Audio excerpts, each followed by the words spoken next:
Hello friends, स्वागत है आपका हमारे चैनल झारखंड स्टडी 99 पर। फ्रेंड्स, आज की इस क्लास में हम लोग झारखंड सचिवालय पेपर 2 हिंदी के जो कहानी संग्रह है उनमें से एक कहानी मधुआ कहानी है, जिनके लेखक जयशंकर प्रसाद है। तो मधुआ कहानी से जितने भी इम्पोर्टेंट थ्योरी क्लास है उन सभी का आज की इस वीडियो में कवर करेंगे और सारे मधुआ कहानी पे जो जितने भी कहानी हैं सभी को देखेंगे। तो चलिए शुरू करता है इस क्लास को। इससे पहले हम जयशंकर प्रसाद के बारे में जान लेते हैं कि जयशंकर प्रसाद जी का जन्म सन 1889 ईस्वी में काशी के प्रसिद्ध सुघनी साहू परिवार में हुआ था। जब इनकी उम्र 12 वर्ष की थी तो इनके पिता की मृत्यु हो गई। 15 वर्ष की उम्र में इनकी माता का भी निधन हो गया।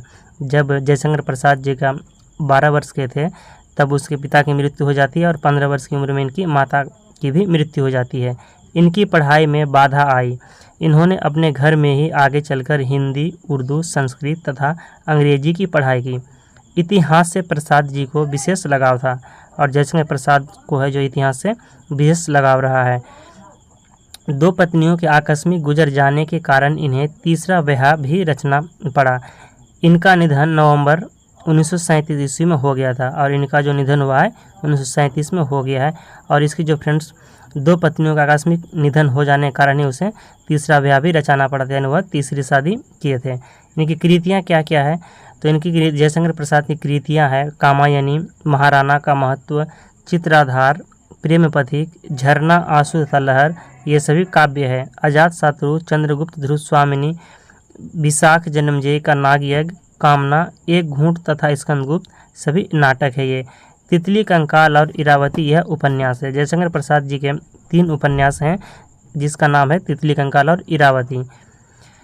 इसके अलावा छाया, प्रतिध्वनि, आकाशदीप तथा इंद्रजाल कहानी संग्रह है। जयशंकर प्रसाद जी का कहानी संग्रह क्या क्या है, तो छाया है, प्रतिध्वनि है, आकाशदीप है और इंद्रजाल है जो कहानी संग्रह है, तथा काव्य और कला यह निबंध संग्रह है। तथा काव्य और कला जो यह क्या है, निबंध संग्रह है। काव्य और कला क्या है, तो निबंध संग्रह। प्रश्न पर सब पूछ सकते हैं फ्रेंड्स कि काव्य और कला जयशंकर प्रसाद का क्या है, तो यह एक निबंध संग्रह है। प्रसाद जी ने प्रेमचंद के समांतर कुछ कहानियाँ भी लिखी। मधुआ कहानी में मधुआ नामक एक बच्चे का आ जाने से एक शराबी का जीवन सुधरता सा दिखाई देता है, जो कि इस कहानी का मेन फैक्ट है फ्रेंड्स कि मधुआ कहानी पे मधुआ नामक एक बच्चे का आ जाने से एक शराबी का जीवन सुधरता सा दिखाई देता है, जो हम लोग आगे क्लास में पढ़ेंगे। तो चलिए शुरू करते हैं आज की इस क्लास को, मधुआ कहानी को। तो मधुआ कहानी पर देखिए फ्रेंड्स क्या कह रहा है कि आज 7 दिन हो गए, पीने की कौन कहे, छुआ तक नहीं, आज 7वां दिन है सरकार। तुम झूठे हो, अभी तो तुम्हारे कपड़े से महक आ रही है। वह तो कई दिन हुए, 7 दिन से ऊपर कई दिन हुए अंधेरे में बोतल उड़ेलने लगा। कपड़े पर गिर जाने से नशा भी न आया और आपको कहने को क्या कहूँ, सच मानिए 7 दिन ठीक, 7 दिन से एक बूंद भी नहीं। ठाकुर सरदार सिंह हंसने लगे। लखनऊ में लड़का पढ़ता था, ठाकुर साहब भी कभी कभी वहीं आ जाते। उनको कहानी सुनने का चस्का था। खोजने पर यही शराबी मिला। वह रात को, दोपहर में, कभी कभी सवेरे भी आ जाता। अपनी लच्छेदार कहानी सुनाकर ठाकुर का मनो विनोद करता। ठाकुर ने हंसते हुए कहा, तो आज पियोगे ना? झूठ कैसे कहूँ, आज तो जितना मिलेगा सबको पीऊँगा। 7 दिन चने चबेने पर बिताए हैं, किस लिए? आगे क्या है फ्रेंड्स कि अद्भुत, 7 दिन पेट काटकर आज अच्छा भोजन न करके तुम्हें पीने की सूझी है। यह भी सरकार, मौज बहार की एक घड़ी एक लंबे दुखपूर्ण जीवन से अच्छी है। उसकी खुमारी में रूखे दिन काट लिए जा सकते हैं। अच्छा, आज दिन भर तुमने क्या क्या किया? मैंने? अच्छा सुनिए, सवेरे कोहरा पड़ता था, मेरे धुआं से कंबल सा, वह भी सूर्य के चारों ओर लिपटा था। हम दोनों मुंह छिपाए पड़े थे।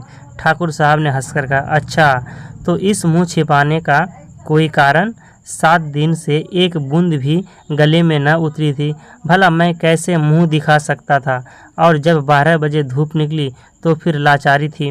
उठा, हाथ मुंह धोने में जो दुख हुआ सरकार, वह क्या कहने की बात है। पास में पैसे बचे थे चना चबाने से दांत भाग रहे थे, कटकटी लग रही थी। पराठे वाले के यहाँ पहुँचा, धीरे धीरे खाता रहा और अपने को सेंकता भी रहा। फिर गोमती किनारे चला गया। घूमते घूमते अंधेरा हो गया, बूंदें पड़ने लगी। तब कहीं भागा और आपके पास आ गया। अच्छा, जो उस दिन तुमने गडेरिए वाले कहानी सुनाई थी, जिसमें आसफुद्दौला ने उसकी लड़की का आंचल भुने हुए भुट्टे के दाने के बदले मोतियों से भर दिया था, वह क्या सच है? सच? अरे वह गरीब लड़की भूख से उसे चबाकर थू-थू करने लगी, रोने लगी। ऐसी निर्दय दिल लगी बड़े लोग कर ही बैठते हैं। सुना है श्री रामचंद्र जी ने भी हनुमान से ऐसा ही। ठाकुर साहब ठठाकर हंसने लगे, पेट पकड़कर हंसते हंसते लौट गए। सांस बटोरते हुए संभल कर बोले, और बड़प्पन किसे कहते हैं? कंगाल तो कंगाल, गधी लड़की, भला उसने कभी मोती देखे थे? चबाने लगी होगी। मैं सच कहता हूँ, आज तक तुमने जितनी कहानियाँ सुनाई सबसे बड़ी टीस थी। कहानियाँ सुनाई सब में बड़ी टीस थी और सब में बड़ी टीस थी। शहजादों के दुखड़े, रंगमहल की अभागिनी बेगमों के निष्फल प्रेम, करुण कथा और पीड़ा से भरी हुई कहानियाँ ही तुम्हें आती है। पर ऐसी हंसाने वाली कहानी और सुनाओ तो मैं तुम्हें अपने सामने ही बढ़िया शराब पिला सकता हूँ। सरकार, बूढ़ों से सुने हुए वे नवाबों के सोने से दिन, अमीरों की रंग रेलियाँ, दुखड़े की दर्द भरी आहें, रंग महलों में घुल घुल कर मारने वाले बेग में आप सिर में चक्कर काटती रहती है। मैं उनकी पीड़ा से रोने लगता हूँ। अमीर कंगाल हो जाते हैं, बड़ों बड़ों के घमंड चूर होकर धूल में मिल जाते हैं। तब भी दुनिया बड़ी पागल है। मैं उसके पागलपन को भूलने के लिए शराब पीने लगता हूँ सरकार, नहीं तो यह बुरी बला कौन अपने गले लगाता। ठाकुर साहब उगने लगे थे। अंगीठी में कोयला दहक रहा था। शराबी सर्दी से ठिठुरा जा रहा था। वह हाथ सेकने लगा। सहसा नींद से चौंककर ठाकुर साहब ने कहा, अच्छा जाओ, मुझे नींद लग रही है। वह देखो 1 रुपया पड़ा है, उठा लो, लल्लू को भेजते जाओ और लल्लू को भेजते जाओ। शराबी रुपया उठाकर धीरे से खिसका। लल्लू ठाकुर साहब का जमानदार था। उसे खोजते हुए जब वह फाटक पर की बगल वाली कोठरी के पास पहुंचा तो उसे सुकुमार कंठ से सिसकने का शब्द सुनाई पड़ा। वह खड़ा होकर सुनने लगा। तो सुअर रोता क्यों है? कुंवर साहब ने 2 ही लात न लगाई है, कोई गोली तो नहीं मार दी? करका स्वर में उल्लू बोल रहा था, किंतु उत्तर में सिसकियों के साथ ही एकाध हिचकी सुनाई पड़ जाती थी। अब और भी कठोरता से उल्लू ने कहा, मधुआ जा, सो रह, नखरा न कर, नहीं तो उठूंगा तो खाल उधेड़ दूंगा, समझा ना? शराबी चुपचाप सुन रहा था। बालक की सिसकी और बढ़ने लगी। फिर उसे सुनाई पड़ा, ले अब भागता है कि नहीं? क्यों मार खाने पर तुला है? भयभीत बालक बाहर चला जा रहा था। शराबी ने उसके छोटे से सुंदर गोरे मुंह को देखा। आंसू की बूंदें ढुलक रही थी। बड़े दुलार से उसका मुंह पोंछते हुए उसे लेकर वह फाटक से बाहर चला आया। 10 बज रहे थे। कड़ाके की सर्दी थी। दोनों चुपचाप चलने लगे। शराबी की मौन सहानुभूति को उस छोटे से सरल हृदय ने स्वीकार कर लिया। वह चुप हो गया। अभी वह एक तंग गली पर रुका ही था कि बालक के फिर से सिसकने की उसे आहट लगी। वह झिड़क कर बोल उठा, अब क्यों रोता है रे छोकरे? मैंने दिन भर से कुछ खाया नहीं है। कुछ खाया नहीं? इतने बड़े अमीर के यहाँ रहता है और दिन भर तुझे खाने को नहीं मिला? यही तो मैं कहने गया था जमानदार के पास। मार तो रोज ही खाता हूँ, आज तो खाना भी नहीं मिला। कुंवर साहब का ओवरकोट लिए खेल में दिन भर साथ रहा। 7 बजे लौटा तो और भी 9 बजे तक कुछ काम करना पड़ा। आटा रख नहीं सका था, रोटी बनती तो कैसे? जमादार से कहने लगा। भूख की बात कहते कहते बालक के ऊपर उसकी दीनता और भूख ने एक साथ ही जैसे आक्रमण कर दिया। वह फिर हिचकियाँ लेने लगा। शराबी उसका हाथ पकड़कर घसीटता हुआ गली में ले चला। एक गंदी कोठरी का दरवाज़ा ढकेलकर बालक को लिए हुए वह भीतर पहुंचा। टटोलते हुए सलाई से मिट्टी की दिबरी जलाकर वह फटे कंबल के नीचे से कुछ खोजने लगा। एक पराठे का टुकड़ा मिला। शराबी उसे बालक के हाथ में देकर बोला, तब तक तू इसे चबा, मैं तेरा गड्ढा भरने के लिए कुछ और ले आऊं। सुनता है रे छोकरे, रोना मत, रोएगा तो खूब पीटूंगा। मुझे रोने से बड़ा वैर है। पाजी कहीं का, मुझे भी रुलाने का। शराबी गली के बाहर भागा। उसके हाथ में 1 रुपया था। 12 पैसे का एक देसी अद्धा और 2 पैसे की चाय, 2 पैसे की पकौड़ी, नहीं आलू मटर, अच्छा न सही, चारों आने का मांस ही ले लूँगा। पर यह छोकरा, इसका गड्ढा जो भरना होगा, यह कितना खाएगा और क्या खाएगा? ओह, आज तक तो कभी मैंने दूसरों के खाने का सोच किया ही नहीं। तो क्या ले चलूं? पहले एक अद्धा ही ले चलूं? इतना सोचते सोचते उसकी आंखों पर बिजली के प्रकाश की झलक पड़ी। उसने अपने को मिठाई की दुकान पर खड़ा पाया। वह शराब का अद्धा लेना भूलकर मिठाई पूड़ी खरीदने लगा। नमकीन लेना भी न भूला। पूरा 1 रुपये का सामान लेकर वह दुकान से हटा। जल्द पहुंचने के लिए एक तरह से दौड़ने लगा। अपनी कोठरी में पहुंचकर उसने दोनों की पात बालक के सामने सजा दी। उसकी सुगंध से बालक के गले में एक तरावट पहुंची। वह मुस्कुराने लगा। शराबी ने मिट्टी की गगरी से पानी उड़ेलते हुए कहा, नटखट कहीं का हंसता है, सोंधी बांस नाक में पहुंची न, ले खूब ठूंस कर खा ले। और फिर रोया कि पीटा। दोनों ने बहुत दिन पर मिलने वाले 2 मित्रों की तरह साथ बैठकर भरपेट खाया। गीली जगह में सोते हुए बालक ने शराबी का पुराना बड़ा कोट ओढ़ लिया था। जब उसे नींद आ गई तो शराबी भी कंबल तानकर बड़बड़ाने लगा। सोचा था आज 7 दिन में भरपेट पीकर सोऊंगा, लेकिन वह छोटा सा रोना पाजी न जाने कहाँ से आ धमका। एक चिंतापूर्ण आलोक में आज पहले पहल शराब ने आंख खोलकर कोठरी में बिखरी हुई दरिद्र की विभूति को देखा और देखा घुटनों से ठुड्डी लगाए हुए उस निरीह बालक को। उसने तिल मिलाकर मन ही मन प्रण किया, किसने ऐसे सुकुमार फूलों को कष्ट देने के लिए निर्दयता की सृष्टि की?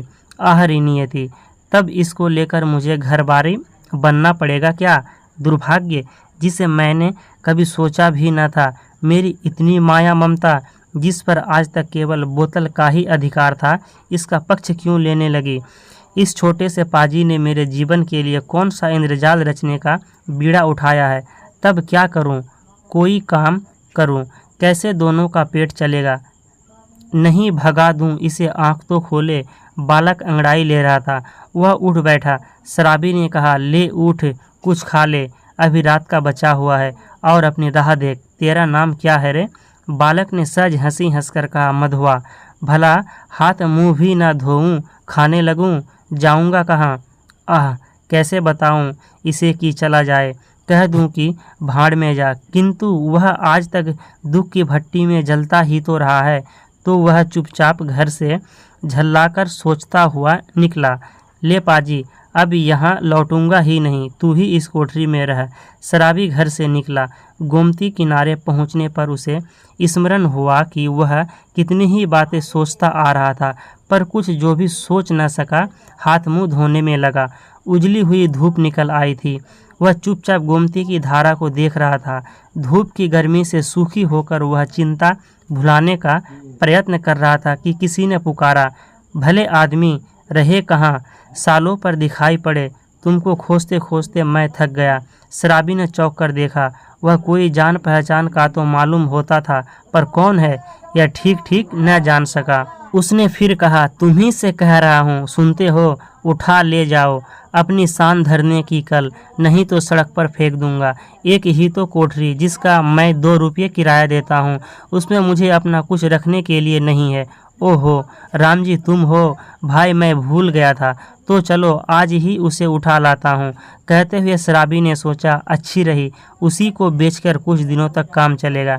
गोमती नहाकर राम जी उसका साथी पास ही अपने घर पर पहुँचा। शराबी को कल देते हुए उसने कहा, ले जाओ, किसी तरह मेरा इससे पीछा छूटे। बहुत दिनों पर आज उसको कल ढोना पड़ा।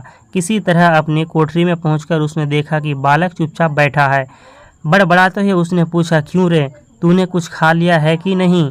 भर पेट खा चुका हूँ, और वह दे तुम्हारे लिए भी रख दिया है, कहकर वह अपनी मधुर हंसी से उस रूखी कोठरी को तर कर दिया। शराबी एक क्षण भर चुप रहा, फिर चुपचाप जलपान करने लगा। मन ही मन सोच रहा था, यह भाग्य का संकेत नहीं तो और क्या है। चलूं फिर कल लेकर शान देने का काम चलता करूं, दोनों का पेट भरेगा। वही पुराना चरखा फिर सिर पड़ा। नहीं तो दो बात किस्सा कहानी इधर उधर की कहकर अपना काम चला ही लेता था। फिर अब तो बिना कुछ किए धरे नहीं चलने का। जल पीकर बोला, क्यों रे मधुआ, अब तू कहाँ जाएगा? मधुआ कह रहा है, कहीं नहीं, यह लो। फिर क्या यहाँ जमा गड़ी है कि मैं खोद खोद कर तुझे मिठाई खिलाता रहूँगा? तब कोई काम करना चाहिए। करेगा जो कहो। अच्छा, तो आज से मेरे साथ साथ घूमना पड़ेगा। यह कल तेरे लिए लाया हूँ। चल, आज से तुझे सान देना सिखाऊंगा। कहाँ रहूँगा इसका कुछ ठीक नहीं। पेड़ के नीचे रात बिता सकेगा ना? कहीं भी रह सकूँगा, पर उस ठाकुर की नौकरी न कर सकूँगा। शराबी ने एक बार स्थिर दृष्टि से उसे देखा। बालक की आंखें दृढ़ निश्चय की सौगंध खा रही थी। शराबी ने मन ही मन कहा, बैठे बिठाए हत्या कहाँ से लगी। अब तो शराब न पीने की मुझे भी सौगंध लेनी पड़ी। वह साथ ले जाने वाली वस्तुओं को बटोरने लगा। एक गट्टर का और दूसरा कल का 2 बोझ हुए। शराबी ने पूछा, तू किसे उठाएगा? मधुआ कह रहा है, जिसे कहो। शराबी ने पूछा, तू किसे उठाएगा? जिसे कहो। यानी मधुआ कह रहा है कि जिसे कहो। अच्छा, तेरा बाप जो मुझको पकड़े तो कोई नहीं पकड़ेगा। चलो भी, मेरे माँ बाप मर गए। शराबी आश्चर्य से उसका मुंह देखता हुआ कल उठाकर खड़ा हो गया। बालक ने गठरी लादी, दोनों कोठरी उठाकर चल पड़े। तो फ्रेंड्स, यह था मधुआ कहानी, जिनके लेखक जयशंकर प्रसाद हैं। और ये जो मधुआ कहानी फ्रेंड्स, इस एग्ज़ाम पे आपके अवश्य ही 4 से 5 सवाल देखने को मिलेंगे। तो यहाँ पर हमारा कहानी समाप्त होता है फ्रेंड्स, मधुआ कहानी। अब हम वन लाइनर जी के क्वेश्चन को देखते हैं। तो चलिए शुरू करते हैं वन लाइनर जी के क्वेश्चन को। हमारा पहला सवाल है कि शराबी ने शराब को कितने दिनों से नहीं पिया था? तो 7 दिनों से नहीं पिया था। तुम झूठे हो, अभी तो तुम्हारे कपड़ों से महक आ रही है। किसका कथन है? तो शराबी का कथन है। यह कथन जो है शराबी का है। मौज बहार की एक घड़ी एक लंबे दुखपूर्ण जीवन से अच्छी है। यह कथन किसका है? तो शराबी का है। ठाकुर सरदार सिंह ने शराबी को कितने रुपये दिए? तो 1 रुपये दिए। ठाकुर के जमादार का क्या नाम था? तो लल्लू नाम था। ठाकुर के जमादार का नाम क्या था? लल्लू नाम था। मधुआ, जा सो रहो, किसका कथन है? लल्लू का। वे अब भागता है कि नहीं? क्यों मार खाने पर तुला है? किसने कहा? तो लल्लू ने कहा है। कुंवर साहब का ओवरकोट लिए खेल में दिन भर कौन साथ रहा था? तो मधुआ रहा था। याद रखना है, मधुआ। शराबी को फटे कंबल के नीचे क्या मिला था? तो पराठे का टुकड़ा। शराबी को जो है कंबल के नीचे पराठे का टुकड़ा मिला था। मुझे रोने से बड़ा बैर है। किसका कथन है? तो शराबी का कथन है, जो मधुआ को कहा था कि रोना नहीं, क्योंकि मुझे रोने से बड़ा बैर है। शराबी ने मिठाई दुकान से कितने रुपये का सामान खरीदा? तो 1 रुपये का। मधुआ शराबी के यहाँ क्या ओढ़ कर आया? तो फटा पुराना कोट पहनकर आया था, जो कि एक बड़ा पुराना कोट था। इस छोटे से पाजी ने मेरे जीवन के लिए कौन सा इंद्रजाल रचने का बीड़ा उठाया है? या कौन सोचता है? तो शराबी सोचता है। शराबी किस नदी के तट पर गया था? तो गोमती नदी के तट पर गया था। राम जी कौन था? तो राम जी शराबी का साथी था।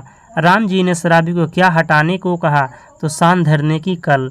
राम जी कितने रुपये का किराया देता था? 2 रुपये का। बहुत दिनों के बाद शराबी ने क्या ढोया? तो सान ढोया था। मधुआ के माता पिता मर गए थे, और मधुआ को जो फ्रेंड्स माता पिता थे वह मर गए थे, और अंत में मधुआ शराबी के साथ रहने लगे। शराब न पीने की सौगंध किसे लेनी पड़ी? तो शराबी को लेनी पड़ी। चल, आज से तुझे सान देना सिखाऊंगा। यह कथन किसका है? तो शराबी का है, जो मधुआ को कहा है। इनमें से कौन सी कृति उपन्यास है? तो इरावती। कहीं भी रह सकूंगा, पर उस ठाकुर की नौकरी न कर सकूंगा। यह कथन किसका है? तो मधुआ का है। यह किसने कहा था? मधुआ ने कहा था।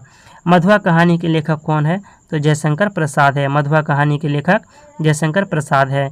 जयशंकर प्रसाद जी की मधुआ कहानी किसके बारे में है? तो शराबी के हृदय परिवर्तन के बारे में है।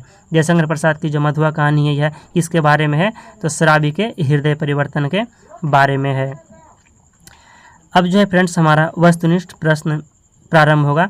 तो हमने वन लाइनर क्वेश्चन को भी समाप्त कर दिया और थ्योरी क्लास कहानी को भी समाप्त कर दिए। अब हमारा वस्तुनिष्ठ प्रश्न होगा। तो चलिए शुरू करते हैं आज के इस वस्तुनिष्ठ प्रश्न को, और जितने भी वस्तुनिष्ठ प्रश्न हैं उसे हम खत्म कर देंगे। तो फ्रेंड्स, अगर आपको वीडियो पसंद आ रहा है तो लाइक जरूर कीजिए, और चैनल पर नहीं तो सब्सक्राइब कीजिए, और कमेंट करके बताइएगा कि आपको क्लास कैसा लग रहा है। पहला सवाल है कि शराबी ने शराब को कितने दिनों से नहीं पिया था? तो 7 दिनों से नहीं पिया था। हमारा दूसरा सवाल है, तुम झूठे हो, अभी तो तुम्हारे कपड़ों से महक आ रही है। यह कथन किसका है? तो शराबी का है। हमारा अगला सवाल है, मौज बहार की एक घड़ी एक लंबे दुखपूर्ण जीवन से अच्छी है। यह कथन किसका है? तो शराबी का है। ठाकुर सरदार सिंह ने शराबी को कितने रुपये दिए थे? 1 रुपये, 2 रुपये, 3 रुपये या 4 रुपये? तो इसका आंसर हो जाएगा ऑप्शन नंबर ए, 1 रुपये। ठाकुर सरदार सिंह ने शराबी को 1 रुपये दिए थे। अगला सवाल, ठाकुर ने जमादार का क्या नाम था? ठाकुर के जमादार का क्या नाम था? तो लल्लू नाम था। छठा सवाल, मधुआ जो सो रहो, यह कथन किसका है? तो यह कथन लल्लू का है। मधुआ जा सो रहो, यह कथन किसका है? तो लल्लू का है। वे अब भागता है कि नहीं, क्यों मार खाने पर तुला है, यह किसने कहा है? तो यह कहा है लल्लू ने। लल्लू ने मधुआ को कहा है, मधुआ के बारे में, कि वे अब भागता है कि नहीं, क्यों मार खाने पर तुला है, यह किसने कहा है? तो लल्लू ने कहा है। अगला सवाल, कुंवर साहब का ओवरकोट लिए खेल में दिन भर कौन साथ रहा था? तो मधुआ रहा था। Option number D right answer, Madhua. शराबी को फटे कंबल के नीचे क्या मिला था? शराबी को फटे कंबल के नीचे क्या मिला था? रोटी का टुकड़ा, पराठे का टुकड़ा, मोटी या ढिबरी? तो इसका आंसर हो जाएगा ऑप्शन नंबर बी, पराठे का टुकड़ा। शराबी को फटे कंबल के नीचे पराठे का टुकड़ा मिला था। पराठे का टुकड़ा याद रखना है। मुझे रोने से बड़ा बैर है, यह कथन किसका है? तो यह कथन शराबी का है। अगला सवाल, शराबी ने मिठाई दुकान से कितने रुपये का सामान खरीदा है? तो 1 रुपये का सामान खरीदा है। मधुआ शराबी के यहाँ क्या ओढ़कर सोया था? मधुआ जो है वह शराबी के यहाँ पर जब आया था तो वह क्या ओढ़कर सोया था? तो बड़ा पुराना कोट ओढ़कर सोया था। बड़ा पुराना कोट, याद रखना है, बड़ा पुराना कोट। इसे छोटे से पाजी ने मेरे जीवन के लिए कौन सा इंद्रजाल रचने का बीड़ा उठाया? यह कौन सोचता है? तो यह शराबी सोचता है। शराबी किस नदी के तट पर गया था? तो शराबी गोमती नदी के तट पर गया था। इंपॉर्टेंट क्वेश्चन कि शराबी किस नदी के तट पर गया है मधुआ कहानी पे? तो यह गोमती नदी के तट पर गया है। 15वां सवाल, राम जी कौन था? तो राम जी शराबी का साथी था। शराबी का साथी कौन थे? तो राम जी थे। हमारा अगला सवाल है, राम जी ने शराबी को क्या हटाने को कहा था? राम जी ने शराबी को क्या हटाने को कहा था? तो सान धरने की कल को हटाने को कहा था। राम जी कितने रुपये का किराया देता था? तो राम जी है वह 2 रुपये का किराया देता था। Answer option number B right answer होगा, 2 रुपये का किराया देता था। बहुत दिनों के बाद शराबी ने क्या ढोया? बहुत दिनों के बाद शराबी ने क्या ढोया था? तो सान धराने की मशीन। मधुआ के माता पिता जीवित थे, मर गए थे, बीमार थे या लापता थे? तो इसके आंसर हो जाएगा ऑप्शन नंबर बी, मर गए थे। मधुआ के माता पिता मर गए थे। शराब न पीने की सौगंध किसे लेनी पड़ी? शराब न पीने की सौगंध किसे लेनी पड़ी? तो शराबी को लेनी पड़ी। 21वां सवाल, चल आज से तुझे सान देना सिखाऊंगा, यह कथन किसका है? तो यह शराबी का कथन है, जो मधुआ को कह रहा था कि चल आज से तुझे सान देना सिखाऊंगा। तो यह कथन हो जाएगा शराबी का। इनमें से कौन सी कृति उपन्यास है? कामायनी, आंसू, इरावती या अजातशत्रु? तो इसका आंसर हो जाएगा ऑप्शन नंबर सी, इरावती जो है यह उपन्यास है।